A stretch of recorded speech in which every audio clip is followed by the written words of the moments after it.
to Family Watch, where we bring you Catholic conversations on marriage, parenting, and family life. Ako po si Hil Gonzalez ng EduChild Foundation. Kasama ko po ngayong gabi ang aking co-host na si Carmel Mendoza Landicho, isang former teacher and mentor. Salamat po, Tito Gil. At Family Watch, we believe that the path to the renewal of society begins in and through the family by strengthening marriages, empowering parents, and bringing families closer to Christ. Welcome to episode 49. Wow, malapit na tayong mag-golden. Dear Family Watchers, ang Advent or Advento ay isa pong panahon ng paghahanda. Sinasakop nito ang 4 na linggo bago magpasko. Para sa ating mga Katoliko, nakatuon po ito hindi lamang sa unang Pasko sa Bethlehem, kundi sa pangalawang pagdating ni Jesus sa wakas ng panahon. Wow, ang lalim pala ng kahulugan ng Advent, Tito Gil. Akala ko parang, yun nga, in preparation for Christmas, kaya mga caroling, mga Christmas songs, ganyan. Yan. Pero para sa karamihan kasi, ang Advent, di ba, it means Christmas is in the air. At ang Pasko ay iniuugnay sa masasayang mga bagay. Yun nga, yung nabanggit kong Christmas songs, di ba? Kung ikaw ay Katolikong magulang at nais mong mas kumpleto ang pag-unawa ng iyong mga maliliit na anak tungkol dito, paano mo ito gagawin? Yan ang pag-uusapan natin, Carmel. So sa ating guest couple ngayong gabi, alam mo, very in demand sila. Lalo na sa mga kabataan at young ones. In matters related to love, courtship, and marriage. The husband is a very active and busy guy running the family business and working on his certification, as a marriage and family educator sa San Carlos Seminary.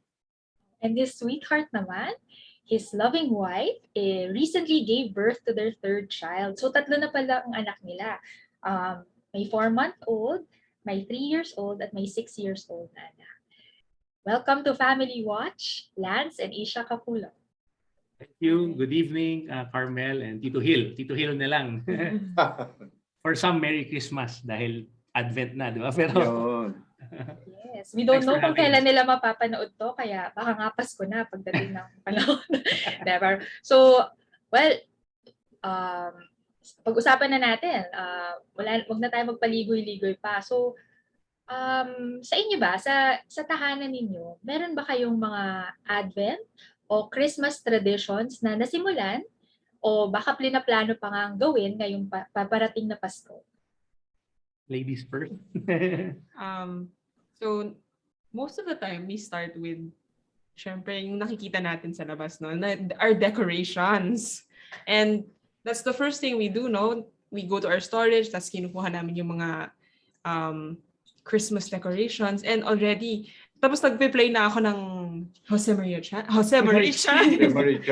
course. While we decorate. With the kailangan- kids to, no? With the kids. Yeah. And they're so excited kasi nakikita nila yung added decoration sa bahay. And then they realize na, okay, time na to prepare for the birth of Christ. And syempre, yung highlight natin is the Belen. So once all of the wreaths, the garlands are put up, tsaka nakikita nyo dito sa likod namin yung Partly, maliit na Christmas tree. this is their classroom also for online class. So ito naman may felt Ah. Christmas trees na that they can already decorate para yung totoo naming Christmas tree, hindi nila, how do you explain it? Bababuyin?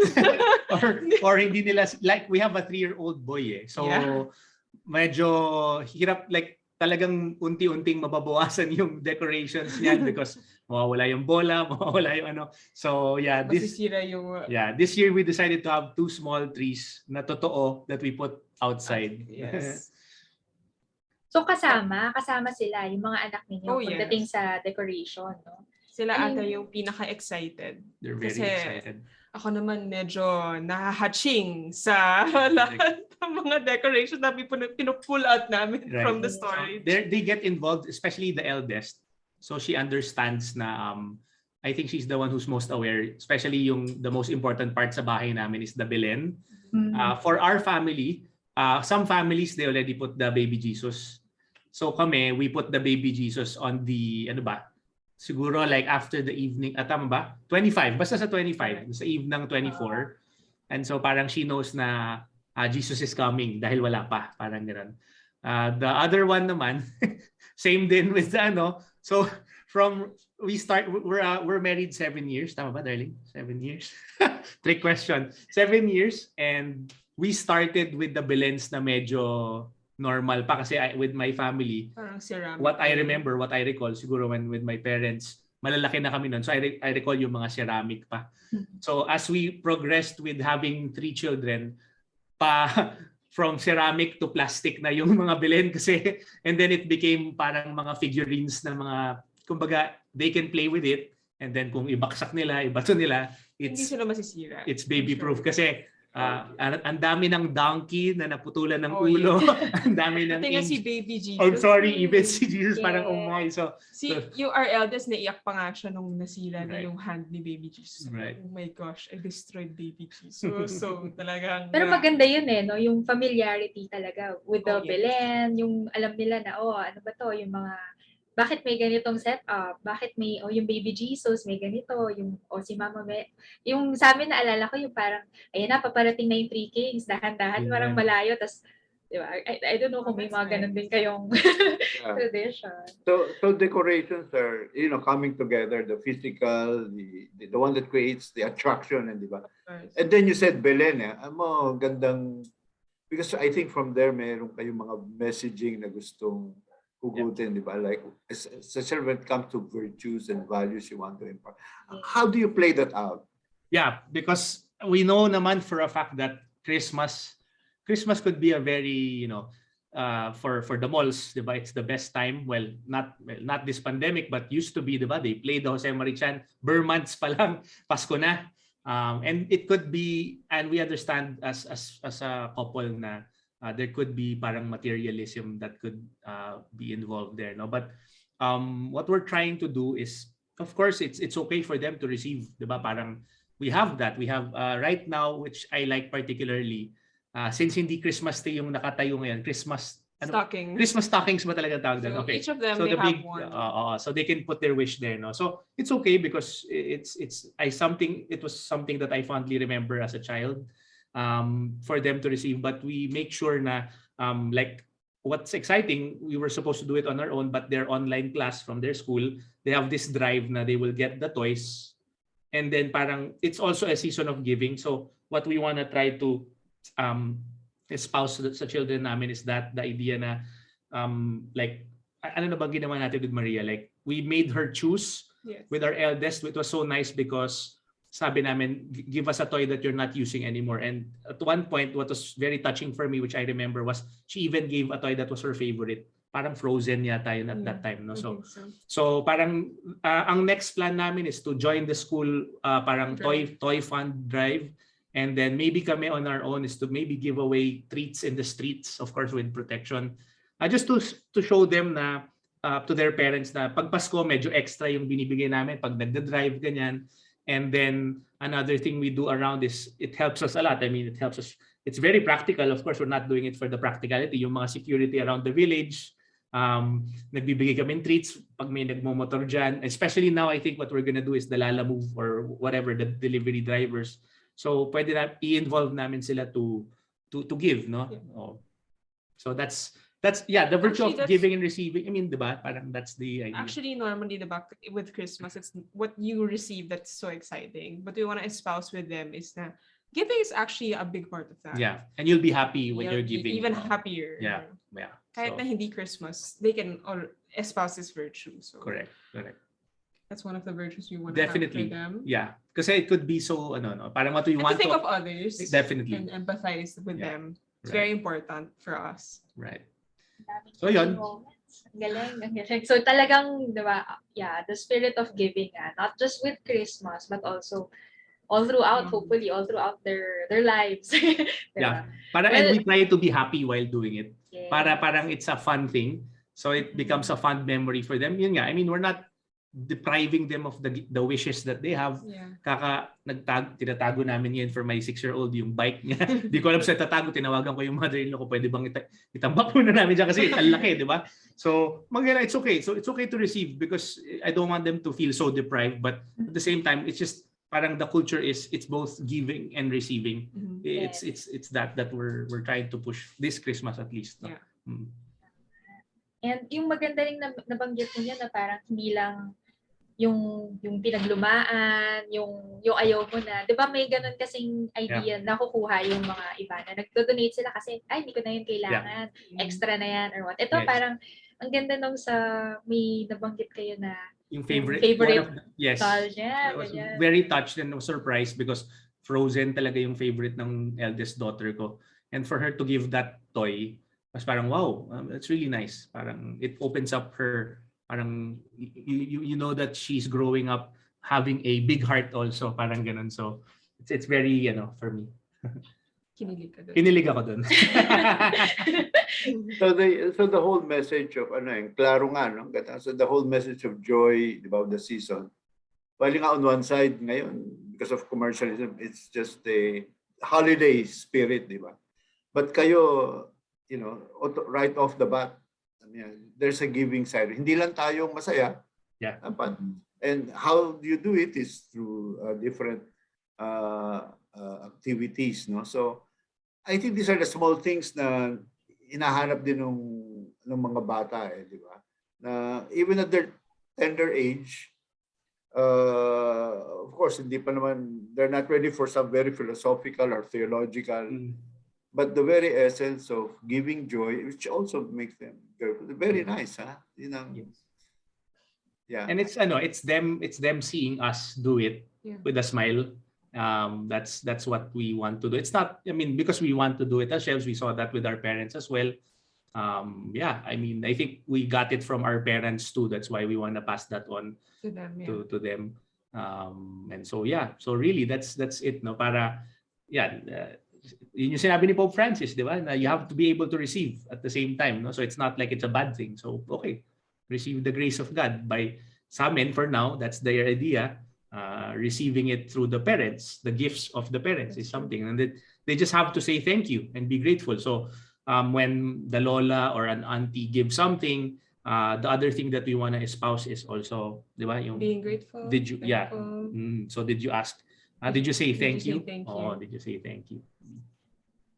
So parang we as the hug mama, hug lola. Well, mama yung tawag niya sa lola niya. Hug mama. Did you say thank you already? So parang ganun lang. So they don't they receive it well as well. No? Speaking of gifts also, well, kasi 'di ba medyo bata pa yung mga anak ninyo. Do they believe in Santa Claus? Or napag-uusapan niyo ba yan? Yung mga ganyan. Kasi laging lumalabas yan. Do they believe? And then paano niyo na-explain niyo ba yung, di ba, parang who's Santa Claus? So for now, we're enjoying We're enjoying. because our eldest is 6, no? So you can really make use of all of those. Like prior to Christmas, what did you do with Maria's teeth when it was falling off? Parang we put it under her. The tooth fairy din. No? The tooth fairy siya. So she shouted parang biglas may chocolate dun sa ano niya. So we're okay with it. They for now they do, and 6 pa lang eh. So tsaka it's a commercial thing ngayon. You'll see it on several movies and shows. So and at the same time, as a young kid, I really thought also na may Santa, and it wasn't like it did me bad. I mean, it's just an extra gift. Yeah, and so when you found out na hindi pala totoo, it's your parents parang, okay. So it's okay. I suppose anong age ba dapat si Tito Hill would probably know, but what age do you teach them, no? Ako, nung maliit ako, Santa Claus talaga, sumusulat kami. May sulat eh. You have to write. Yes. Tapos yung kulambo, wala din ako sa kulambo ngayon eh. No, may kulambo ka, maglalay ka ng medya sa kulambo. Pagising mo sa umaga, nakalubog yung kulambo. Kasi may kanya na. So I agree, no? I don't think naman we should deprive our children at that tender age and then right away say, alam mo, commercialism yan eh, di ba? Medyo over the max, over the ano naman yan. So I really like your, what do you call this, is age appropriate treatment, but at the same time, not losing sight of the fact that what are the true meaning they want to draw from all of this. So Healthy balance Healthy balance Yes, of, exactly. diba, the formation, yung values formation, teaching them these virtues, pero at the same time, letting them enjoy, diba? Bata Not pa being yan deprived. And of course, Yes. parang you can imagine they have classmates already. So yeah, it's something that they don't want to be parang hindi nila, Left they can't, yeah, they won't understand what it is. 'Di ba? What if parang puro sila online calls, imagine, no, 6-year-old. I'm sure those things they will talk about na, what did you ask Santa? 'Di ba? You don't want them to not understand that, of course. But for us, it's really having that at the same time inserting what's really important, 'di ba? So without overly preaching, because again, these are 6-year-old and 3-year-olds. No, for us, enough na yung showing them na, at least for them.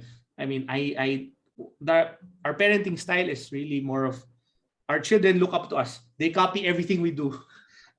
My son, especially, like he copies even the, like lahat, di ba? And my wife, the same with my daughter. So gano'n, no? If they see me maybe kissing the baby Jesus or Mama Mary, or sometimes if we go to a Belen in the village, like probably genuflecting or say doing the sign of the cross, they copy that They copy that, no? So parang gano'n, no? So we just to add to that, siguro yung parenting style namin is very, granted the pandemic allowed us to stay sa house now, and we can really observe our kids and to see how they're growing. And siguro I would say I'm really grateful for that, because before that we didn't have the time to do that. Right. But so ngayon na-observe namin kung ano yung strengths and weaknesses nila.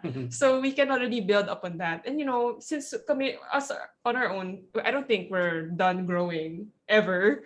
Kaya when we see them and then we see that there's something that they can improve in or they're good at doing, we acknowledge it. We tell them na, oy, okay yan, you're good, that or that quality is good, that you should improve in that. Right. And then to give them an alternate to a bad habit. Yeah. So ganun kami, very reactive and grateful that we can see that in them now. Yeah. And we talk to them and we tell them as if parang, so it's age appropriate, but at the same time we also talk to them as if they were adults. Yeah. Like without having to like water down the explanation that the baby Jesus is God. Parang we dump it there. We're not ashamed to say that. And it registers, yeah. And sometimes they remember some keywords, no? So last year, diba, we did the homeschool. I was in charge of religion. Yeah, imagine trying to explain the Holy Trinity to a 5-year-old, no? So but they do it sticks. You don't even know. Yeah. Pero parang explaining that, parang it's a mystery. Parang wow. So even more so Christmas, which is such a fun, they will register, no? I'm sure. I like the communication, the way I see it, talagang open. The open communication builds the trust, di ba? Yeah. And then when you said earlier na the children also take part in the decoration and in preparing, setting up the Belen. And the small acts of yung praying before the Belen and lighting candles. Siyempre medyo may bias na a bit on the religiosity of the whole. Pero I'm sure your kids are seeing that So ang ganda ng mga small tidbits na, well, seemingly tidbits, but may dating. And very natural. Natural Yes, po yung very pagpasok Yung pagpasok ng teachings, di ba? Hindi siya talaga parang, ngayon, magka-class tayo on the Belen. Parang gano'n lang. O habang nagde-decorate. Simple lang. Yeah, papasok. Sometimes they would even ask you that. Yes, Diba? That's the nice thing.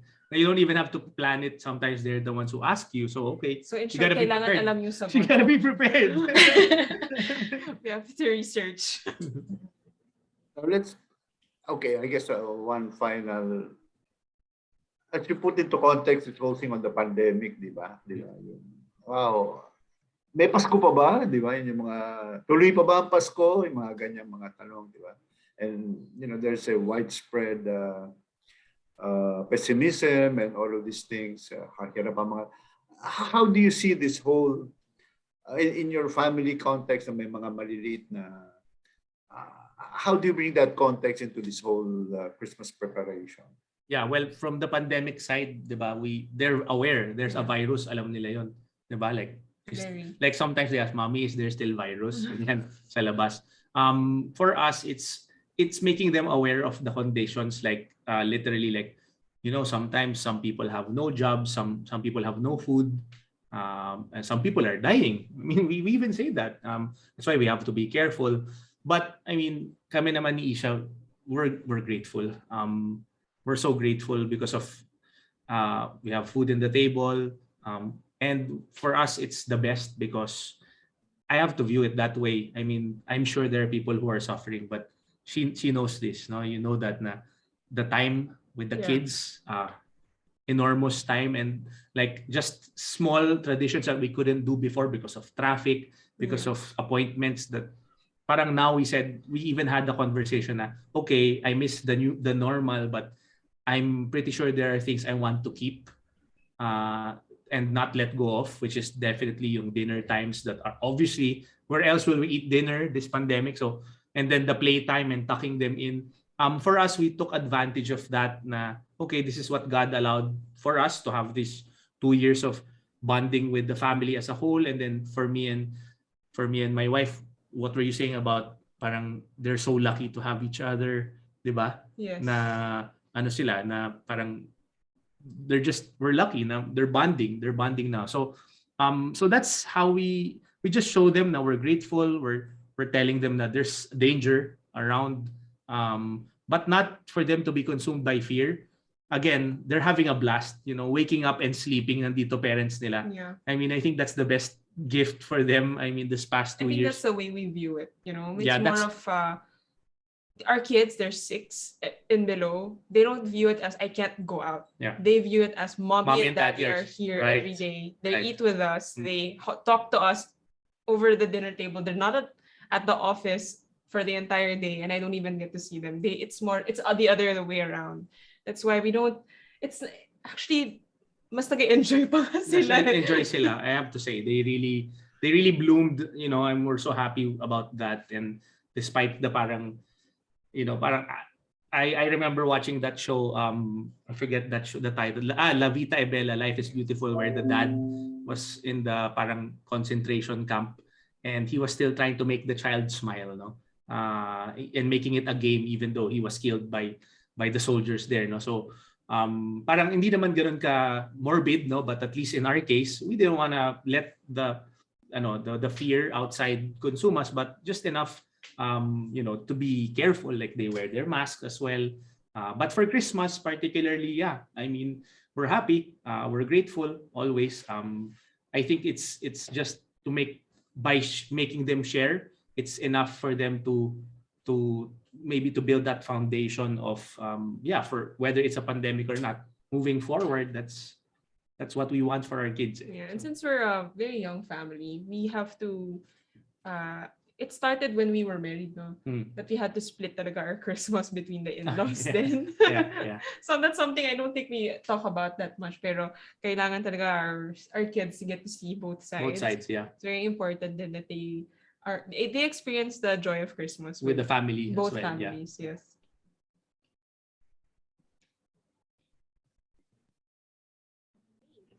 So, Tito Hill, meron pa ba kayong tanong? Ang ganda ng sharing. Actually, yung gusto ko lang i-point out na ang ganda rin siguro kasi na tatlo yung anak ninyo eh, 'di ba? Na I mean, now we see the beauty of, having children and hindi lang Yeah. isa, hindi lang, 'di ba? Parang mas malaki, mas masaya kasi well, we hear stories now na yun nga, malungkot pag nag-iisa yung Yeah. 'di ba? Oh, Mag-isa walang lang siya. Oo. Walang I think kalaro. it's this pandemic. This na they pandemic na realize highlight Na talaga. na-cut off sila Mm. sa classmates nila, Yes. sa school. Ngayon, I can imagine kung gaano Gulo nila. ka-active. Active naman. Active dyan sa bahay ninyo.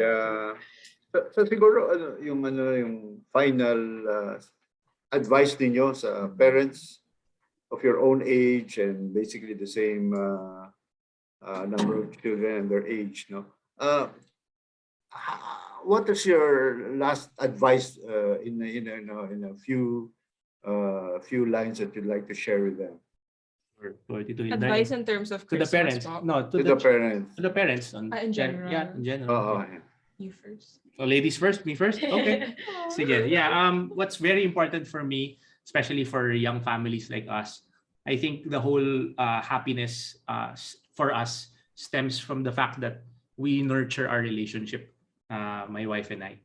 Kasi the kids will see that. Meron alam in this room there, we minsan I joke, lock them in. Ginagawa ko sila. Hindi naman lock them in, but they just stay here, they eat here, they play some music, and then we're in our table having our date weekly. Because we lost that because we used to be able to go out, watch a movie together. We made sure that we have our dates. And parang sisilip siya, Daddy, is your mom, date is your date over? Nope, it's not yet. Not yet. Stay there. Ganyan. Okay, it's parang they're always peeping. Ganyan. But the fact that they see parang, and then I tell them, this is my wife. I love her. Ganyan. I think that's the whole foundation of parenting. We forget about. There may be many books and schools and seminars about it, but I think that's one thing that if the kids see that there's that order of love, that mommy and daddy love each other, and we love them as well, but mommy and daddy love each other, and that's parang they see that, and that becomes a good start. Kasi some of our peers can lose track, and because the baby is important, especially with a newborn. Of course, we don't have our regular dates at that first 2-3 weeks, no, but I try to fight for it. We try to fight for it. Na okay, let's get back to our nurturing our relationship. And if you have that, the challenges are still tough. I mean, di ba? Walang yaya, ganyan. All of those things are tough, but the foundation is strong, then you'll be able to hurdle so many things. So yeah, make sure you date your wife, and the wife loves the husband and supports the husband. Ganyan. So yeah. Sorry, ang dami ko sinabi. Isha, any response? Siguro I want to address I just had my third child, no? She's 4 months old, and ngayon, like, the number of children, very particular yung mga young couples, kasi they're like, hindi, isa lang, hindi, dalawa lang, ganyan. Pero what I realized having the third is, mas madali to have the third when you've already had two, because when you had two already, parang they have each other. It's not logical, no? Dahil parang the more you have kids, the mas the madali. easier it becomes. Parang, and in fact, parang if you only have, I mean, of course, no offense to the ones who only have one, but it's true. Parang it's so hard because all your efforts are on one child. And then parang with three, when you have three, you have no choice but to let. Not naman like that. Parang more of like you have an understanding of each one of them, because parang na-widen yung understanding mo of all of them altogether. So I guess my piece of advice is don't be afraid to have kids, and to really find the goodness and and what to be grateful of in having kids and being blessed with them. It's so easy kasi talaga to find to be tired all the time and to just complain about it all the time, especially during Christmas. Well, I'm so inspired. I'm so happy that hearing these things from a very young family. How you put in the foundations, diba, to make this your children ultimately the children you wish them to be, really to become children of God in different contexts, whether it's Christmas or not Christmas, and the joy and fun of parenting, ba? In the small things, now especially in Christmas, we're able to use this as means to form yung formation. Talagang it's there, and you're working as a team, and it's really amazing. So I guess with that very insufficient recap, dapat nga bitin na naman tayo sa oras, but we really have to thank you, and maybe in closing, let me just share a portion of Christus. This is a reading which I'd like to share with you under paragraph 174, which reminds us of young people about their mission to work for a better world. It's from Pope Francis. So sabi niya, "Dear young people, please do not be bystanders in life. Get involved. Jesus was not a bystander. He got involved. Don't stand aloof, but immerse yourselves in the reality of life as Jesus did. Above all, in one way or another, Fight for the common good. Serve the poor. That's what you're doing. Be protagonists of the revolution of charity. That's what you're teaching your children. And service. Capable of resisting the pathologies of consumerism and superficial individualism. If you got this far, thank you for watching. Kung nagustuhan nyo ang episode, please give us a thumbs up. For comments on how we can improve or suggestions on what topics you would like us to cover, please type them in the comment box below. Please know that we read all your comments. See you next week.